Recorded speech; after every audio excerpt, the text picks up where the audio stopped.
Bonjour et bienvenue dans mon podcast Découvrir sa personnalité et celle des autres. Ce podcast est dédié à la compréhension des types de personnalités qui expliquent bon nombre de comportements que nous avons au quotidien, qui ont un impact fort sur nos choix, sur nos décisions, mais dont nous ignorons bien souvent l'existence. Je suis Franck Julien, créateur du modèle de personnalité Comme Colors, et dans ce podcast, je vais présenter le fonctionnement des 6 types de personnalités Comme Colors, aussi bien dans la sphère privée que professionnelle. On parlera donc des relations avec nos enfants, notre conjoint, notre famille, mais aussi avec notre manager, nos collaborateurs si on en a, ou nos collègues. Les comportements liés au type de personnalité sont présents tout au long de la journée, et cela peut être un vrai plus de les connaître, de les reconnaître, pour avoir des relations plus sereines. Vous pouvez retrouver plus d'informations sur le site comecolors.com ou en téléchargeant l'application ComeColors dans l'Apple Store ou Play Store. Vous pouvez également me suivre sur les réseaux sociaux Instagram, TikTok ou YouTube avec le nom Franck Supergreen. Belle découverte! Bonjour et bienvenue dans ce nouvel épisode où nous allons parler des différentes approches pour mesurer les types de personnalités. Dans le dernier épisode, nous avons parlé de l'utilisation des modèles de personnalité par les coachs et nous avons vu qu'ils pouvaient parfois renforcer la conformité sociale en prenant le résultat du questionnaire pour argent comptant. C'est-à-dire qu'en gros, on a vu qu'il y a des modèles, et on va le voir aujourd'hui, qui en fait vous donnent un résultat. Ce résultat, comme on l'a vu dans les différents épisodes précédents, n'est finalement que l'auto-perception que la personne a d'elle-même. Et du coup, il y a des modèles, on va le voir, qui en fait vous donnent un résultat et des coachs utilisent ce résultat comme si c'était la vérité. Donc, à la fin de l'épisode précédent, je vous avais dit qu'on parlerait de motivation, mais finalement, j'ai pensé que ce serait plus évident de vous parler des différentes approches dans le domaine des types de personnalités. Alors, pour vous donner un peu de contexte, vous savez que je suis passionné par les types de personnalités depuis très longtemps et j'ai créé le modèle Comme Colors en 2005 pour aider ma fille dans son orientation scolaire.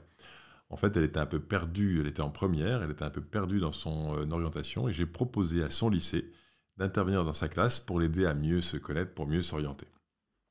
Et du coup, je me suis dit, si j'interviens avec les modèles que j'utilise jusque-là, comme le MBTI, ProcessCom, Belbin, etc., je risque de les perdre. Et donc, du coup, je me suis dit, je vais faire quelque chose d'extrêmement simple. Et j'ai pris ce que j'ai trouvé de plus pertinent, de plus efficace, de plus chouette dans les différents modèles que je connaissais. Et du coup, ça m'a permis de construire un modèle original, vous allez voir, qui a une approche complètement différente des autres, parce que justement, je ne trouvais pas dans les modèles sur lesquels j'étais formé l'approche qui, moi, me correspondait. Mais en fait, pour arriver à faire ça, il a fallu que je creuse énormément le sujet des types de personnalités, et je me suis rendu compte, finalement, que ce n'est pas le nombre de types de personnalités qui différencie les modèles. Vous savez qu'il y a des modèles à 4 types, à 6 types, 8 types, 9 types, 16 types. Mais c'est la philosophie, c'est la démarche proposée qui finalement fait de grosses différences d'un modèle à l'autre. Donc aujourd'hui, nous allons regarder dans les grandes lignes ce qui caractérise les différents modèles. Voilà, donc je ne vais pas rentrer dans un grand niveau de détail, mais je vais quand même donner quelques informations pour que vous compreniez ce dont je parle. Alors, on va d'abord faire une grande différence entre 2 catégories de modèles, les modèles qui ont une approche globale et les modèles qui ont une approche spécifique. Alors, les modèles qui ont une approche globale, elles définissent les types de personnalités de façon assez générale. Alors que les modèles qui ont une approche spécifique définissent les comportements spécifiques des types de personnalités. Donc c'est quand même quelque chose d'assez différent. On va commencer par les approches globales et je vais commencer par peut-être le modèle le plus connu qui s'appelle le DISC, enfin le plus connu dans les approches globales, car il y a de très nombreux modèles qui découlent du DISC. Vous avez Success Inside, 4 Colors, le profil 4 couleurs, vous avez tous les modèles finalement dans lesquels vous allez retrouver 4 types de personnalités et en particulier 4 couleurs sont la plupart du temps issus du DISC. Et donc c'est un modèle qui a été énormément repris par d'autres personnes. Alors pour que vous compreniez en quelques minutes comment fonctionne le DISC, en gros, c'est Marston en 1928 qui découvre finalement ces types de personnalités Et en fait, il part sur 2 axes. Il dit en fait, il y a des personnes qui perçoivent l'environnement comme favorable et d'autres qui le perçoivent comme hostile. Et puis, il y a des personnes qui pensent qu'ils peuvent agir sur l'environnement et d'autres qui perçoivent plutôt, qui ont plutôt l'impression de devoir subir l'environnement. Bien, quand on prend ces 2 axes et qu'on cherche les différentes combinaisons, on a 4 styles. Donc on a par exemple les personnes qui considèrent que l'environnement est hostile ou difficile, mais qui pensent pouvoir agir sur cet environnement. Et dans ce cas-là, on va les appeler, on va dire qu'ils ont une dominance. Et donc ça va être le type rouge. Donc ça, c'est le D du disque. Ensuite, quand vous avez les personnes qui perçoivent le monde plutôt comme favorable et qui pensent pouvoir agir dessus, eh bien là, vous avez l'influence, donc le I du disque. Et on va retrouver plutôt la couleur jaune. Si ensuite on continue et qu'on voit les personnes qui continuent de percevoir le monde comme favorable, mais qui du coup vont plutôt subir l'environnement, dans ce cas-là, on va parler de stabilité. Donc on a le S du disque et ça sera la couleur verte. Et puis si les personnes perçoivent le monde comme hostile, difficile, et qui en plus considèrent qu'ils subissent l'environnement, eh bien là on va avoir des personnes qui vont être plutôt dans la conformité, dans le consciencieux. On va retrouver donc le C du disque et ça sera plutôt le type bleu. Voilà, donc en quelques mots, vous voyez comment ça fonctionne. Et donc c'est un modèle extrêmement simple, puisqu'il n'y a que 4 types de comportements, on va dire. En revanche, vous allez avoir des fois 20-25 pages d'explication de ce que vous pouvez faire. Donc c'est beaucoup d'extrapolation sur ça, puisqu'on va parler de management, de vente, etc.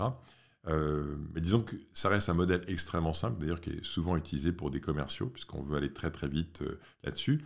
Et il faut 3 jours de formation pour pouvoir animer une formation disque en entreprise. Donc, ça reste quand même très, très simple à comprendre. L'objectif, finalement, de l'approche disque, c'est de faire prendre conscience aux gens que nous n'avons pas tous le même type de personnalité, qu'on n'a pas tous la même manière d'agir. Mais finalement, je dirais que quand vous discutez avec quelqu'un qui a suivi une formation sur les types de personnalités, quel que soit le modèle dont il parle, il vous dira toujours la même chose. C'est quand même extraordinaire de découvrir qu'on a un mode de fonctionnement différent des autres et qu'on n'est pas tous pareils. Donc, toutes les approches sur les types de personnalités amènent à ce même constat. Alors, dans l'approche comme Colors, dont je vous ai déjà parlé un certain nombre de fois, l'objectif est d'aider les personnes à identifier leur vraie nature, leur nature profonde, leur personnalité profonde.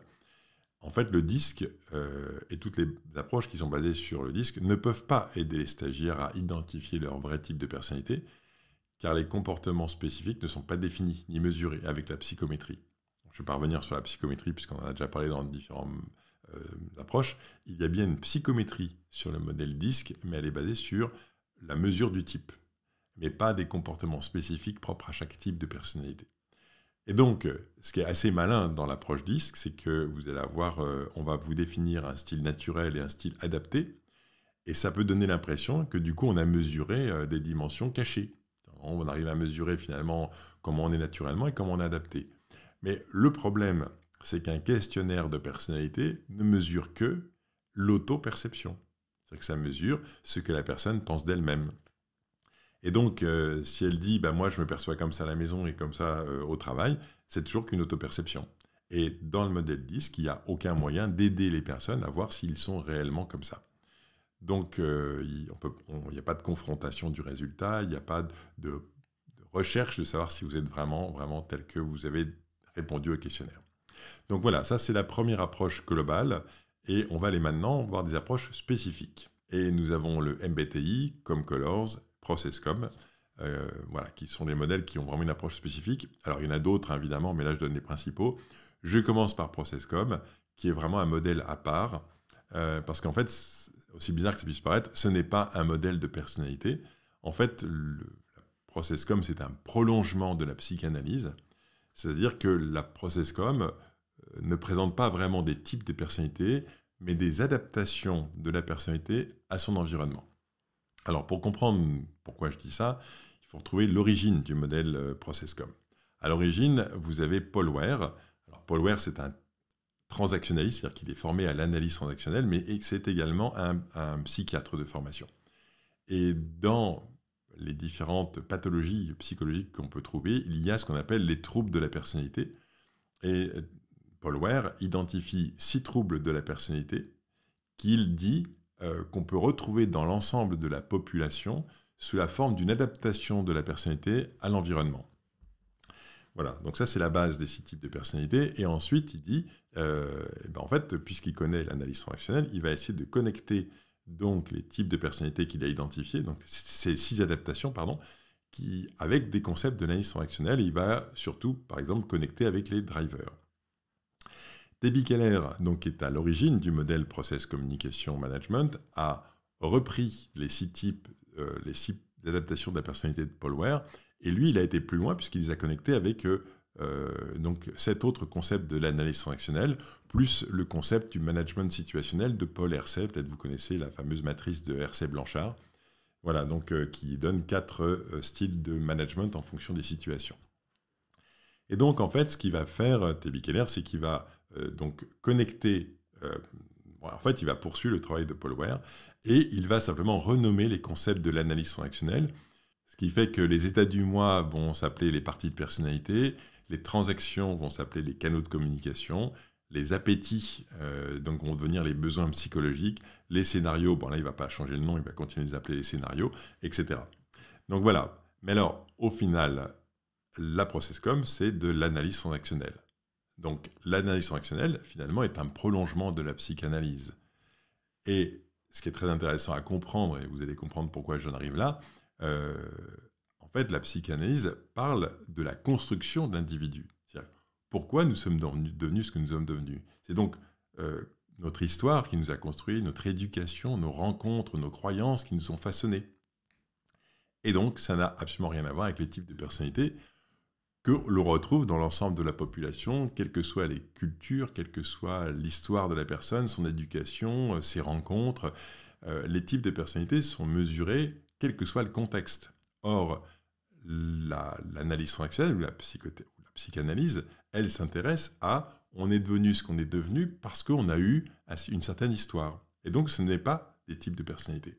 Et une des conséquences de ça, c'est que du coup, le modèle ProcessCom n'a pas du tout de psychométrie. C'est-à-dire qu'en fait, on n'arrive pas à mesurer, ils ont essayé, je crois que c'est en 2015-2016, ils sont adressés à l'Université de Paris-Descartes pour essayer de mesurer les comportements des types de personnalités ProcessCom, et ils n'ont pas réussi. Et pourquoi ? Parce que ce ne sont pas des types de personnalités. Ce sont des adaptations de la personnalité à l'environnement. Or, l'adaptation de la personnalité à l'environnement, c'est bien une certaine forme de conformité à notre environnement. C'est-à-dire, en gros, comment je me suis adapté pour pouvoir me fondre dans l'environnement qu'on me proposait. Et donc, on n'est pas du tout sur un mode de fonctionnement de type de personnalité.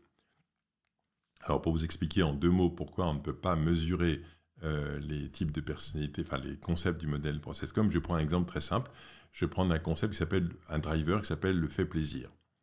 Eh bien, en fait, on ne peut pas mesurer ce comportement avec la psychométrie parce que les personnes qui font plaisir en fonction de leur interlocuteur, en fonction des situations dans lesquelles ils sont confrontés. On va faire plaisir, à l'origine, si vous voulez, du fait plaisir, c'est, vous voyez, vous donnez à manger à votre bébé, et puis vous lui dites une cuillère pour papa, une cuillère pour maman. En gros, vous dites à l'enfant, quand tu ouvres la bouche et que tu acceptes la cuillère et que tu le fais pour papa ou pour maman, tu me fais plaisir. Et quand tu me fais plaisir, regarde, j'ai un grand sourire, je suis très content, tu me ravis. Et donc, du coup, l'enfant comprend qu'il y a des comportements qui vont attirer finalement des signes de reconnaissance positifs quand je fais plaisir. Et donc, on va se mettre à faire plaisir dans certaines situations, par exemple quand on mange, mais on peut se mettre à faire plaisir quand on rend service à un ami, mais pas forcément à un collègue. On va pouvoir faire plaisir à ses enfants, mais pas forcément aux enfants du voisin. On va faire plaisir... vous voyez, l'idée du fait plaisir, c'est que c'est extrêmement contextuel. Pourquoi ? Parce que c'est lié à notre histoire, notre éducation, nos rencontres, etc. C'est pas quelque chose d'intrinsèque. C'est pas quelque chose que tout le monde aurait. C'est quelque chose qui est complètement le fruit de ce qui s'est passé pour nous depuis qu'on est né. Alors que les types de personnalités, ce qu'on essaie de mesurer, c'est des comportements justement qui n'ont rien à voir avec tout ça. C'est-à-dire qu'on va réussir à les mesurer, quel que soit le contexte, quelle que soit la situation, quel que soit l'individu en face de lequel on est, on va toujours pouvoir les mesurer. En ProcessCom, on ne parle pas de ça. Donc, voilà, j'explique pourquoi Le modèle ProcessCom est un modèle à part. Il est donc bien spécifique, mais ce n'est pas un modèle de personnalité, c'est un modèle de psychothérapie, on va dire. Alors, on va aller voir maintenant un autre modèle qui s'appelle le MBTI.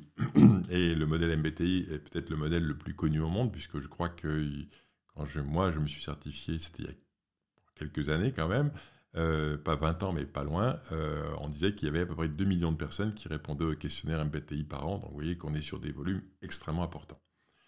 Alors, le MBTI est un modèle qui a une psychométrie très précise. C'est-à-dire que les comportements qui sont identifiés sont extrêmement bien mesurés. Il y a 8 comportements qui sont mesurés. Et ils sont mesurés sous forme d'axes. Donc vous avez l'axe introverti-extraverti.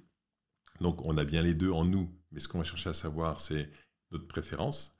Donc introverti, voilà, je ne vais pas rentrer en détail, vous voyez ce que ça veut dire, introverti-extraverti. Donc l'introversion est très bien mesurée, l'extraversion est très bien mesurée. Après, vous avez l'axe SN, c'est-à-dire est-ce que vous êtes plutôt dans les sensations, dans votre façon de percevoir les choses, ou est-ce que vous êtes plutôt N, intuitif. Donc est-ce que vous avez une perception plutôt globale, intuitive, ou est-ce que vous avez une perception plus spécifique, concrète, si vous êtes plutôt S. Donc ça, à nouveau, c'est extrêmement bien mesuré. Après, vous avez un troisième axe, avec à chaque côté de l'axe, la façon dont on prend des décisions. Est-ce que vous êtes plutôt feeling, est-ce que vous prenez vos décisions plutôt avec votre cœur, avec vos émotions, avec voilà, quelque chose qui vient de plus corporel, on va dire, ou est-ce que vous êtes plutôt quelqu'un d'extrêmement thinking, c'est-à-dire rationnel, analytique, logique, basé sur les faits, sur les choses comme ça. Donc, vous voyez, encore une fois, vous avez forcément les deux, mais on va chercher la préférence entre les deux. Et puis, vous avez le dernier axe qui s'appelle JP, donc jugement ou possibilité. Et là, ça indique plutôt notre rapport au temps. Donc, est-ce que si je suis jugement, je suis plutôt quelqu'un qui va essayer de faire en sorte que les choses soient faites le plus tôt possible, en tout cas qu'elles soient terminées avant la date butoir, alors que les personnes qui sont plutôt dans la partie possibilité sont plutôt des personnes qui justement vont repousser le plus tard possible les choses qu'ils ont à faire, parce qu'il y a peut-être plein d'autres choses à faire entre-temps. Et du coup, c'est la date butoir qui les met en action. Vous voyez que le rapport au temps est complètement différent. Encore une fois, nous possédons en nous ces deux dimensions, mais nous allons avoir une préférence. Donc, comme vous le voyez, c'est relativement simple. Ce qui est très intéressant à comprendre, puisque je vous ai parlé de ProcessCom jusque-là, c'est que nous avons en nous ces 8 dimensions. C'est-à-dire qu'on les mesure très bien. C'est-à-dire qu'on va chercher à savoir si on est plutôt introverti ou extraverti, mais on a en nous la partie extravertie et on a en nous la partie introvertie. En fait, on possède en nous ces 8 comportements. Et donc, il va être assez facile d'aider une personne à identifier si elle est plutôt introvertie ou extravertie. Car les comportements sont hyper bien définis et la méthodologie pour y arriver est très claire. En fait, on va demander aux personnes de donner des exemples concrets, précis, pour réussir à identifier s'ils sont vraiment plutôt comme ci ou comme ça. Et puis, il y a toute une série de questions qui sont prévues pour aider la personne à trouver son type, à trouver sa préférence. En revanche, ce qui n'est pas précis, c'est l'assemblage des comportements entre eux. Je m'explique. Je vous ai donné tous les cas, donc introverti, extraverti. Mais en fait, l'idée du MBTI, c'est d'associer des lettres. Donc par exemple, moi, ma préférence entre introverti et extraverti, c'est introverti. Ma préférence entre S et N, donc entre plutôt concret et intuitif, c'est plutôt intuitif. Ma préférence entre feeling ou feeling, c'est plutôt thinking, donc je suis plutôt T. Et puis ensuite, ma préférence entre J et P, c'est plutôt P. Donc mon profil, c'est INTP. Et si les comportements des lettres sont hyper bien définis, en revanche, la dynamique des lettres, elle n'est pas du tout définie. C'est-à-dire que le INTP, ce qu'on va dire du fonctionnement du INTP, eh ben, c'est une extrapolation. Et ça, c'est pas mesuré. C'est-à-dire que si on me décrit en tant qu'introverti, c'est clair. Si on me décrit comme intuitif, c'est clair. Comme le T, donc le thinking, c'est clair. Le P, c'est clair. Mais quand on commence à m'expliquer le fonctionnement d'un INTP, eh ben là, quand on mélange les lettres, eh ben ça, c'est une extrapolation. Et ce n'est pas précis. Et puis, il y a une autre chose, c'est que, en gros, vous allez voir, c'est des mathématiques, juste pour comprendre. On a bien vu qu'il y avait donc 8 types, 8 comportements spécifiques qui sont parfaitement mesurés. Mais le MBTI donne 16 types. C'est-à-dire que quand vous associez les lettres IE ou SN ou FT ou JP, eh bien, et que vous les mettez dans tous les ordres, eh bien vous avez 16 types de personnalités. Or, il y a 8 comportements spécifiques mesurés, mais vous avez 16 types de personnalités. Ça veut dire qu'il n'y a même pas un comportement spécifique par type de personnalité. Vous voyez ce que je veux dire? Vous comprenez qu'on est sur quelque chose de très bien mesuré, mais le résultat final qui donne donc la dynamique du type, eh bien ça, c'est pas mesuré. Donc ça veut dire qu'en fait, on parle de type de personnalité, alors qu'on devrait parler de dynamique de personnalité. Le INTP, on peut parler qu'il a une certaine dynamique, mais on ne mesure pas les comportements spécifiques du INTP que d'autres types n'auraient pas. Par exemple, le ESFJ. Le ESFJ, donc c'est un autre assemblage de lettres, donc de comportements. Eh bien, le ESFJ, là à nouveau, on n'a pas quels sont les comportements spécifiques que le ESFJ aurait et que je ne retrouverai pas dans un des 15 autres types de personnalités du modèle MBTI. Donc vous voyez qu'on est sur la précision, mais on n'est pas sur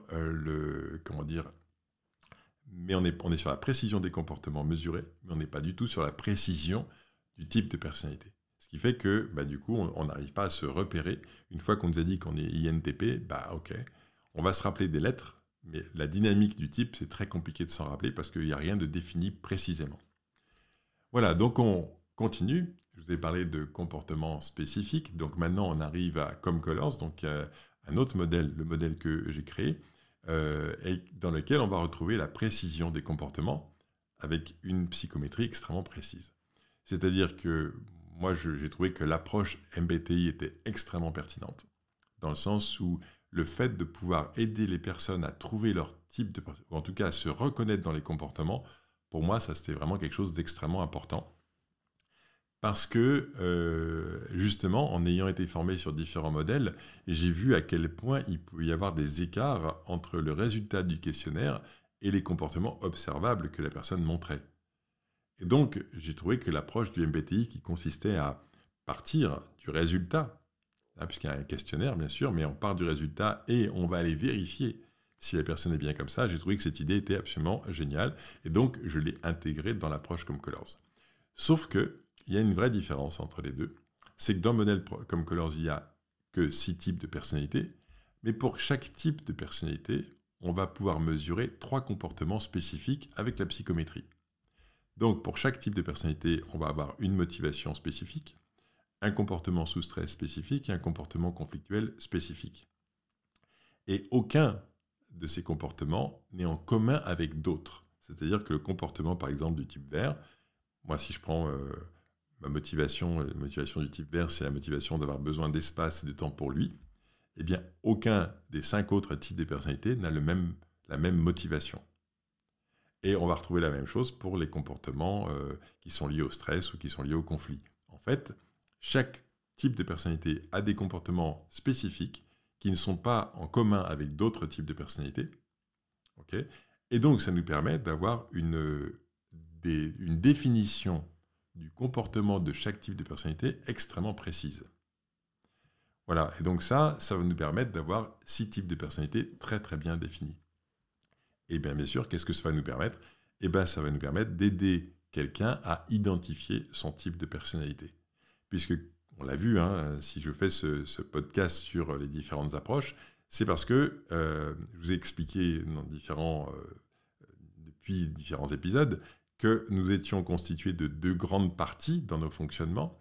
La partie qui est liée au type de personnalité, qu'on arrive à parfaitement mesurer, je viens d'en parler, et puis la partie qui fait partie aussi de notre façon d'être et qui est liée à notre adaptation de notre personnalité à notre environnement.